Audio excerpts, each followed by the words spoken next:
All right. Well, Shaq, first off, back at minicamp, back for OTAs, back from an injury, most importantly. How are you feeling after the injury you suffered last season? I'm feeling amazing. I'm feeling really amazing. The biggest thing was what I was lacking at first was confidence, because you just never know. That was the biggest injury I ever went through in my entire life. Never broken any type of lower leg problems or anything like that. Now I broke my thumbs and stuff like that, but dealing with that leg and just not knowing how to feel, what to feel like, what is even going to happen. You know what I mean? It's just a lot of stuff you just put in your head mentally and emotionally. But you know what I mean? I had a lot of great people in my corner and stuff like that, and came out stronger. How did you work through all of that? You said it's a mental and a physical process, but how do you balance what you're going through? It's happened so early on. It was week 2. You wanted to be out there. You were still obviously present here for the team in the way that you could be, but how do you balance just going through all of that and then getting back to where you are and still having love for the game and wanting to play? There's a lot of people from the training staff. Corey Rodrigo, been with him since the break. Kevin King, the family, the wife and kids, my brothers, Thomas Davis coming to check on me, Luke checking on me. Just a lot of guys that I knew coming into the league, started with, just checking on me, giving high spirits, high hopes, especially just coming from TD with all his stuff that he went through. You know what I mean? He could persevere through it. I feel like I can too, and that's what he was just telling me. It's like, bro, you got it. And once you start hearing all that positive feedback, you start putting that in your head. Like, man, I do got this. I do got this. So, and that's what happened. Just got my confidence back from in that. But I would say that is the biggest. But my biggest surgery I ever got, though, was probably my groin surgery. I've been dealing with that since 2020. Been just playing through it. And right now I feel amazing. I feel young. My legs feel young. My groins feel young. I feel like I run, move, cut, jump, and all that stuff. I feel good. What would something like comeback player of the year mean to you? Man, that mean anything. That mean everything and anything to me. But biggest thing I want to do is I'm trying to win some games. I'm trying to get this stadium, get back Rockland to where it was in 2015 and stuff like that. So, you know what I mean? If it happens to come like that, you know what I mean, we'll be winning. So hopefully I get that. But man, the biggest thing to me right now is just, man, we got to win some games. We got to get these fans back in the stadium. We got to get the energy back in here. We got to electrify the stadium, man. We got to we got to do it for the city and do it for the organization. You mentioned 2015. That was your rookie year, a really special year for the organization as well. 15-1. You made an appearance in the Super Bowl, being one of just 2 guys, you and JJ. What are you trying to? You know what it's like, right? You just mentioned it. So what are you trying to instill in yet another new chapter here for the Panthers and in your career with what you're going into? The biggest thing is just energy, right?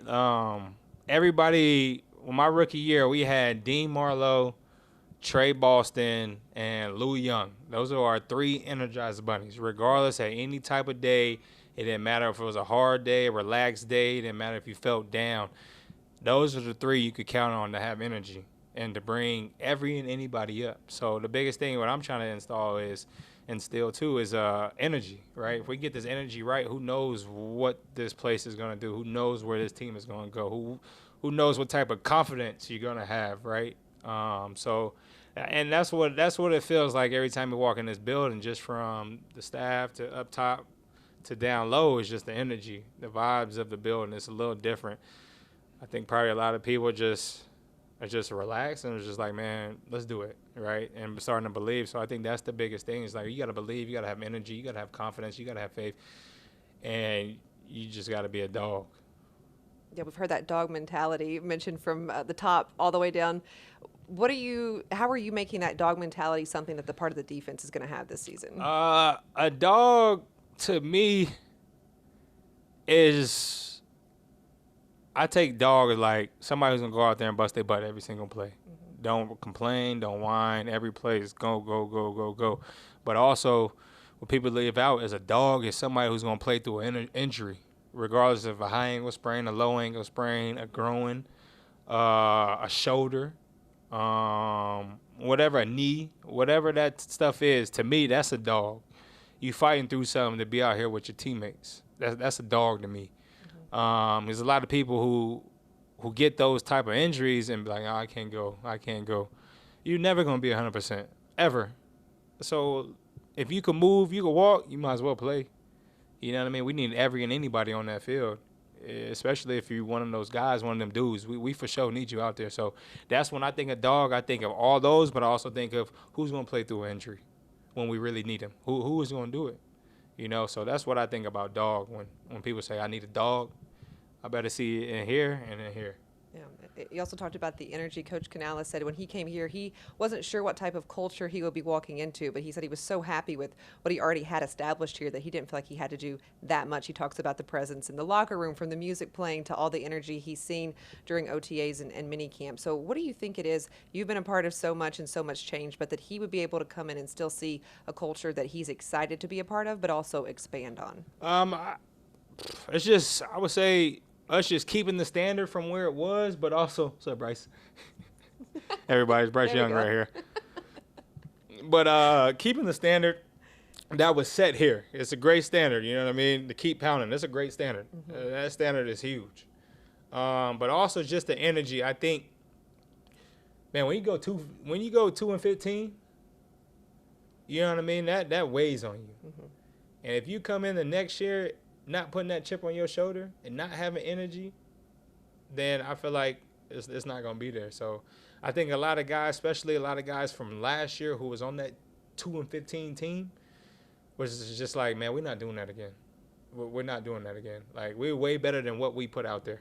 And I think the whole team believes that. I think the guys that we brought in also believe that. They came in here to change that. And the rookies for sure know that. They know that they could be able to change that. We make sure to let them know it's like, we're not going to do that again. So everybody's bought in. Everybody's here with Canales. I think Canales, too, he matched our energy.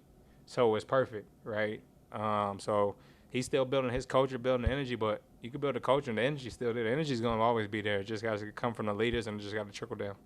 Aside from the energy that Coach Canales is bringing, what have you noticed from him in the short time you've been able to spend together since he was hired? Honestly, I know Coach Canales, you're probably going to listen to this. I did not believe that he was going to be the same person every day. But he's been the same person every day. You know what I mean? There's not one person he does not speak to.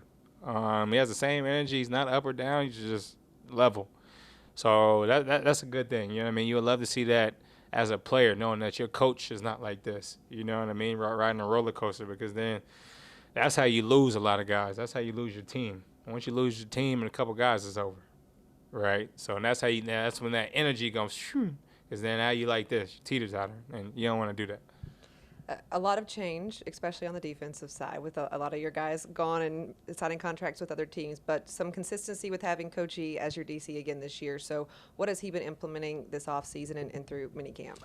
He's the same thing, like all of us. Yeah, we're mad that we lost the guys, but, you know, we're happy they got paid. We're happy, you know what I mean, whatever it is or what it is. But he's on that mindset too, like, just go out there and ball out. Like, why not? I don't understand why we can't. You know what I mean? We got a lot of guys that he is familiar with Nick Scott, Jordan Fuller, A'Shawn Robinson, Josie Jewell, and there's probably Troy Hill. We brought him back. So you get a lot of those guys who are already under you, who know you and stuff like that, know how you work. It's perfect. You know what I mean?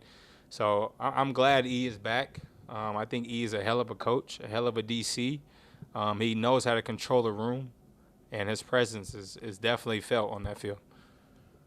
Heading into year number 10 for you, double digits with the Carolina Panthers, been with them every step of the way. You've even made some sacrifices in restructuring your contract to stay here.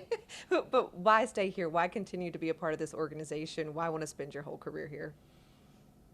Man, because I seen it from the highest of the high. I seen it from Charles Johnson, who's been here 12-plus years. I seen it from Ryan Khalil, who's been here 12-plus years. Olsen came over here, spent the rest of his career here.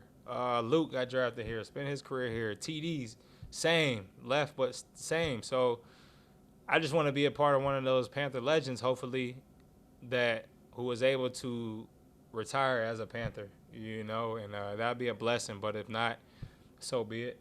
You know, I understand as a business, all my love and everything is here in Carolinas. So guys, don't take that the wrong way. I love you guys. I love the fans, but business is business. And final question, but what would make this upcoming season a success for the Carolina Panthers? Winning more than 2 games. But honestly, that is the truth, though. Winning more than 2 games. But bringing excitement to the States. And when I mean States, I mean the Carolinas. Mm-hmm. Bringing fans excited into this building. I'm not just talking just to get fans, but I've been through it. I lived through it. I know what it's like when the fans in this whole stadium is rocking. And that's what we're trying to get to, you know. We know fans. We know we could be up and down. We know fans could be up and down as part of it. But we're trying to get them in here. We're trying to keep them in here. You know what I mean? So that's the biggest thing that we're trying to do. You know what I mean? We want to bring them out. We want to sell out stadiums. You know what I mean? Not sell list stadiums. Well, the bank is special. I was there for that. Your rookie year was my rookie year, so I agree with everything you're saying, and I look forward to see how you guys are going to turn it around. Keep pounding. There we go. Shaq, appreciate you. Thank you.